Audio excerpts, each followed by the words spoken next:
ایک بھائی نے مجھ سے کہا کہ بڑے کینلی بڑے دل سے کہ تو آپ میرے لیے یار پلیز دعا کیا کریں. So I was thinking why did he ask me. یا ہم جب مشائخ کے پاس علماء کے پاس جاتے ہیں ہم کیوں ان سے کہتے ہیں کہ شیخ آپ میرے لیے دعا کریں؟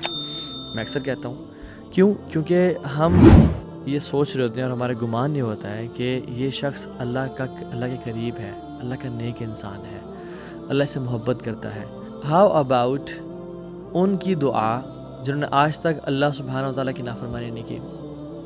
their worship is constant and uninterrupted. Definitely انسان تو ایسا نہیں ہو سکتا انبیاء کے علاوہ. تو I am talking about angels.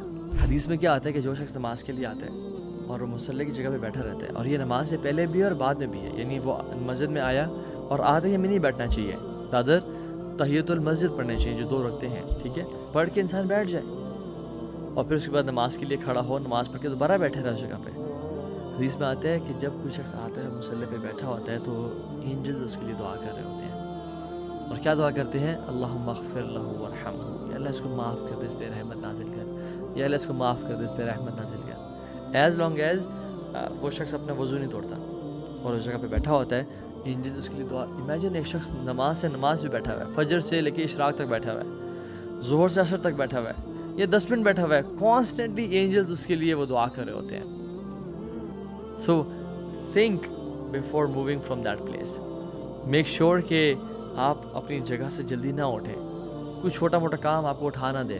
وہاں پہ 33 دفعہ سبحان اللہ، 33 ٹائمز الحمدللہ، 34 ٹائمز اللہ اکبر پڑھیں، آیت الکرسی پڑھیں. جو شخص یعنی نماز کے ختم ہونے کے بعد آیت الکرسی کانسٹنٹلی پڑھتا ہے، ہمیشہ پڑھتا ہے، اس کے اور جنت کے بیچ میں کوئی فرق نہیں رہ جاتا سوائے موت کے، بغیر اٹھے اور بغیر بات کے جو آیت الکرسی پڑھتا ہے، ٹھیک ہے. سو سورہ اخلاص، سورہ فلق، سورہ ناس بیٹھ کے پڑھیں انشاءاللہ. نماز کے بعد کا اذکار کریں، ڈونٹ بی ان اے رش. اور شیطان اکثر جو ہے نا نماز میں خیالات دیتے ہیں اور کہتے ہیں کہ تمہیں تو جلدی ہے، تمہیں نکلنا ہے یہاں سے، اور ہم یہ اتنی گولڈن اپرچونیٹی چھوڑ کے کہ ایک تو نماز کے بعد کا اذکار اور اینجلز کی دعاؤں کو ہم چھوڑ کے نکل جاتے ہیں. They are here to make دعا فار اس، اور ہم کہتے ہیں کہ نہیں تمہارے دعا کی بھی ضرورت نہیں ہے. اس کمرشلزم کے دور میں، اس سائنٹزم کے دور میں اور اس فزسزم کے دور میں جس میں ہر چیز ٹینجیبل ہے اور میٹیریل ہے، اور ہم جو ہمیں دکھتا ہے وہی بکتا ہے، ہم وہی کام کرتے ہیں جو ہمیں نظر آتا ہے، کیونکہ سبحان اللہ جو ریوارڈ جو ہے نا ہم چاہتے ہیں امیجیٹلی ہر چیز کا، وی وانٹ امیجیٹ ریوارڈز.